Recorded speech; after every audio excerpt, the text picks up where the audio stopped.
আলা হযরত কার নাম?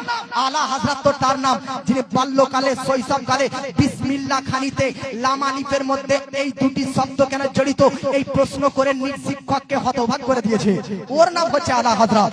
আলা হযরত কার নাম? যিনি বাল্যকালে শৈশবকালে কিতাব বইপত্র একবার দুবার দেখতেন, তারপর হুবাহু সেম টু সেম শিক্ষককে বেরাদার সেই কিতাবটা পড়ে শুনিয়ে দিতেন। তার নাম হচ্ছে আলা হযরত। আলা হযরত কার নাম? ও আলা হযরত কার নাম যে আলা হযরত 3.5 বছর বয়সে একজন অচেনা আরাবিয়ান ব্যক্তির সঙ্গে দীর্ঘ সময় আরবি ভাষায় কথোপকথন করেছে। তার নাম হচ্ছে আলা হযরত। সুবহানাল্লাহ। আলা হযরত কার নাম? যে আলা হযরত যিনি বাল্যকালে শৈশবকালে নিজ শিক্ষককে সালামের মাসলা শিখিয়েছে। তার নাম হচ্ছে আলা হযরত। আলা হযরত কার নাম? যে আলা হযরত হচ্ছে তার নাম 4 বছর বয়সে পূর্ণ কুরআন মাজিদ দেখে পাঠ করে সমাপ্ত করেছে। তার নাম হচ্ছে আলা হযরত। আলা হযরত কার নাম? যিনি 6 বছর বয়সে 12 রবিউল আউয়াল উপলক্ষে বিশাল জনসমাবেশে নবী দিবস উপলক্ষে দীর্ঘ হাট উচ্চ অঙ্গের উর্দু ভাষাতে বক্তব্য রেখেছে। যিনার বক্তব্য শুনে বড় বড় উচ্চ অঙ্গের আলিম ওলামারা আশ্চর্যান্বিত হয়ে সুবহানাল্লাহ দ্বারা তিনাকে মুখরিত করেছিলেন। আলা হযরত কার নাম? শুনেন বাবাজি, আলা হযরতের বাল্যকাল শুনে বাচ্চারা কি কখনো এরকম হতে পারে? সাধারণ বাচ্চারা 7-8 বছর বয়সে কেবল কথা বলতে পারে স্পষ্ট ভাবে, কিন্তু ও আলা হযরত যিনি 8 বছর বয়সে বেরাদার 8 বছর বয়সে আরবি ব্যাকরণের প্রসিদ্ধ পুস্তক হেদায়েতুন নূর, এই হেদায়েতুন নূর আলিয়া মাদ্রাসাতে আলিম ক্লাসে পড়ানো হয়। এই হেদায়েতুন নূর সারা, এই হেদায়েতুন নূর ব্যাখ্যা গ্রন্থ আলা হযরত কিতাব লিখতে আরম্ভ করলেন 8 বছর বয়সে। সুবহানাল্লাহ। আলা হযরত কার নাম? তার নাম আলা হযরত। তিনি 10 বছর বয়সে উসুল ফিকহের বিখ্যাত কিতাব মুসাল্লামুস সুবুতের সারা লিখেছেন। আলা হযরত কার নাম? আল্লাহু আকবার। এ হচ্ছে আলা হযরত যিনি 13 বছর 10 মাস 5 দিন বয়সে প্রচলিত জ্ঞানে শিক্ষা লাভ করে কারি আলিম ফাজিল মুফতি মুহাদ্দিস মুহাক্কিক মুদাক্কিক মুনাজির প্রচলিত জ্ঞানে পাণ্ডিত্য লাভ করে শিক্ষা সমাপ্ত করেন। তার নাম হচ্ছে আলা হযরত। সুবহানাল্লাহ।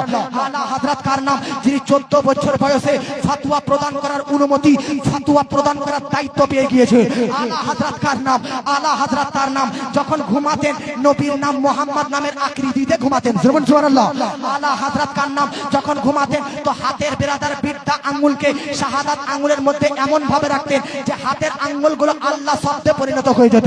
আলা হযরত কার নাম? যে আলা হযরত তার নাম যিনি বাল্যকাল থেকে কখনো বাগদাদ শরীফের দিকে পা করেননি। আলা হযরত কার নাম? যিনি শৈশবকাল থেকে কখনো মদিনার দিকে পা করেননি। আলা হযরত কার নাম? যিনি শৈশবকাল থেকে কখনো বেরাদার কাবা শরীফের দিকে পা করেননি। তার নাম আলা হযরত। আলা হযরত কার নাম? আপনাদেরকে বলতে চাই যে আলা হযরত 7 বছর বয়সে, কত বলতে পারেন? 7 বছর বয়সে রোজা রাখতে আরম্ভ করেছেন। 7 বছর বয়সে, আল্লাহু আকবার। 7 বছরের বাচ্চা আলা হযরত রোজা রেখেছেন। একটা রোজা পার হয়ে যায়, দুটা রোজা পার হয়ে যায়, তিনটা রোজা পার হয়ে যায়, তিনটা চারটা রোজা যখন পার হয়ে যায় তখন আলা হযরতের বাপ উমদাতুল মুহাক্কিকিন মুফতি নাকি আলী খাঁ আলা হযরতকে ব্রাদার একটা গোপন জায়গাতে রুমের ভিতরে আনার পর বলতেছে, আহমদ রাজা দুপুর হয়ে গেছে, তুমি অলরেডি 3টি রোজা রেখে নিয়েছো, আব দুপুর হয়েছে 4টি রোজা রাখতে হবে না, তোমার শরীর ক্লান্ত হয়ে যাবে, অসুস্থ হয়ে যাবে, তুমি খেয়ে নাও, এই গোপন রুমে কেউ তোমাকে দেখতে পাবে না, তুমি খেয়ে নাও। তো আলা হযরত 7 বছরের তাকওয়া দেখুন, 7 বছর বয়সে বললেন, আব্বাজি আমাকে যদিও বা গ্রামের মানুষ এপাড়া ওপাড়া প্রতিবেশী দেখে না, কিন্তু যার রোজা রাখছি সে রব্বে কাদির তো দেখতেছে। আব্বাজি তার নাম হচ্ছে আলা হযরত, যিনি 7 বছর বয়স থেকে রোজা রাখা কন্টিনিউ করেছে, তো জীবনের শেষ মুহূর্ত পর্যন্ত রোজা রেখেছেন। সুবহানাল্লাহ। আলা হযরত কার নাম? যিনি অসুস্থ অবস্থাতেও রোজা রেখেছেন। আলা হযরত কার নাম? আপনাদেরকে বলতে চাই, আলা হযরত যে সে ব্যক্তিত্বর নাম নয়, যিনি জীবনের শুরু থেকে, যিনি বাল্যকাল থেকে 68 বছর পর্যন্ত জীবনের শেষ মুহূর্ত পর্যন্ত জীবনে কোনোদিন এক ওয়াক্তের নামাজের কাজা করেননি। তার নাম হচ্ছে আলা হযরত। এক ওয়াক্তের নামাজ কাজা তো দূরের কথা, জামাত পর্যন্ত তিনি ছাড়েননি। সুবহানাল্লাহ। আলা হযরত কার নাম? এই আলা হযরত তার নাম যিনার প্রতি যাকাত ফরজ ছিল না। কেন? তার কারণ হচ্ছে যাকাত ফরজ হওয়ার আগেই তিনি সবকিছু বন্টন গরিবদের মুহূর্তের মধ্যে করে দিতেন। সুবহানাল্লাহ। আলা হযরত কার নাম আলা হযরত বেরাদার, যিনি দুবার হজ করেছে। একবার বেরাদার 23 বছর বয়সে আর একবার 51 বছর বয়সে। প্রথমবার হজ তিনার পিতা মাতার সঙ্গে করে যখন বেরাদার হজে যান, তো প্রথমবার যখন 23 বছর বয়সে হজে যান, তো মক্কার মুফতি কাবার ইমাম মক্কার মুফতি শাফিঈয়া ইমাম আহমদ ইবনে জিনি দাহলান রাহমাতুল্লাহ আলাইহি ও মুফতি হানাফিয়া আব্দুর রহমান সিরাজ রাহমাতুল্লাহ আলাইহি, ইনাদের মতন বড় বড় উলামায়ে কেরাম আলা হযরতকে সিহায়ে সিত্তার সনদ অর্পণ করেন। সুবহানাল্লাহ। আপনাকে বলতে চাই, আলা হযরতের প্রথম হজ যখন আলা হযরত প্রথমবার হজে গেলেন, তখন একজন মুফতির মক্কার একজন মুফতি, তিনার নাম হচ্ছে হযরত সৈয়দ হুসেন ইবনে সলেহ রাহমাতুল্লাহ আলাইহি। তিনি আলা হযরতকে আগে কখনো দেখেননি, আগে কখনো চিনতেন না। সঙ্গে সঙ্গে মুফতি, ওই মক্কার মুফতি আলা হযরতকে দেখার পর আলা হযরতের কালাই ধরে হাত ধরে নিজের রুমে নিয়ে আসার পর দীর্ঘক্ষণ আলা হযরতের কপালকে দেখতে থাকে। আলা হযরত বলে, হুজুর আপনি আমার চেহারা দর্শন করতেছেন কেন? তো মক্কার মুফতির উত্তর শুনুন। মক্কার মুফতি বলতেছে, ইন্নী লা আজিদু নূরাল্লাহ ফি হাযাল জাবিন। এই ইমাম আহমদ রাজা, আমি তোমার কপালে আল্লাহর নূর দেখতে পাচ্ছি। তার নাম হচ্ছে আলা হযরত। যে আলা হযরত 2 নম্বর হজে কখন গিয়েছে বললাম? 51 বছর বয়সে। আল্লাহু আকবার। দ্বিতীয় হজে যখন আলা হযরত যান, আল্লাহু আকবার, দ্বিতীয় হজে যখন আলা হযরত সফর করেন, দ্বিতীয় হজে যাবার পর ওই দ্বিতীয় হজে তিনি বেরাদার 8 ঘন্টাতে বেরাদার নবীর ইলমে গায়েবের পক্ষে একটা কিতাব লেখে। কিতাবের নাম হচ্ছে দাওলাতুল মাকিয়া। সুবহানাল্লাহ। আপনাকে বলতে চাই, আলা হযরত এই দ্বিতীয় হজে কিফলুল ফাকিহিল ফাহিম নামক একটা কারেন্সির নোটের ব্যাপারে মাসলার কিতাব লেখেন। দ্বিতীয় হজে আলা হযরত হুসামুল হারমাইন কিতাব লেখে। এই আলা হযরত কার নাম শুনেন বাবাজি?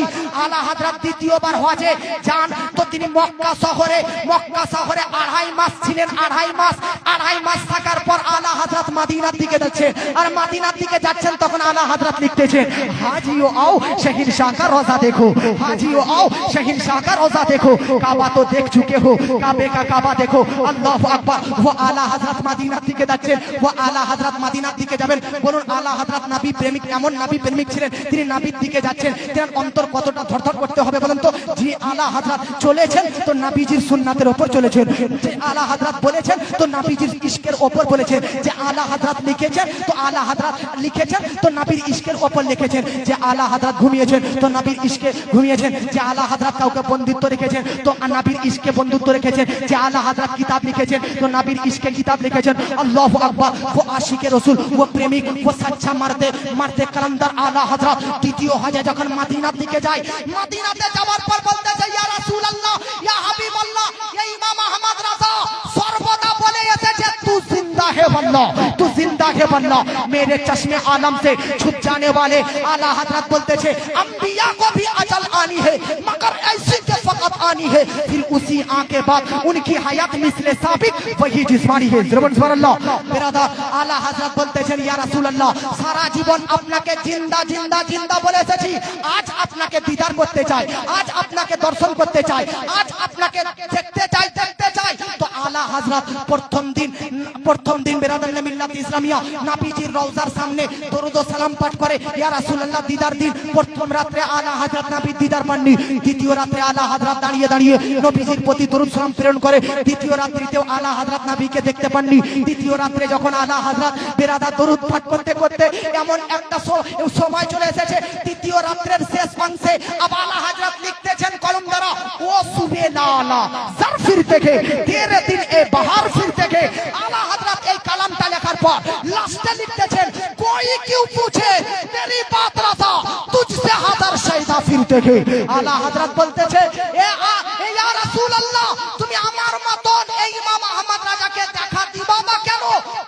কত মানুষ এই মদিনার গলিতে তোমার দর্শন পাওয়ার জন্য ছুটতেছে। যখন আলা হযরত এই আবেদন করে, তখন আলা হযরতের এই আবেদন করা শেষ না হতে মদিনার রওজায়ে আকদাসের ভিতর থেকে রূহানি অবস্থায় নবী পার হয়ে আলা হযরতকে দর্শন দিদার করেন। এর নাম আলা হযরত।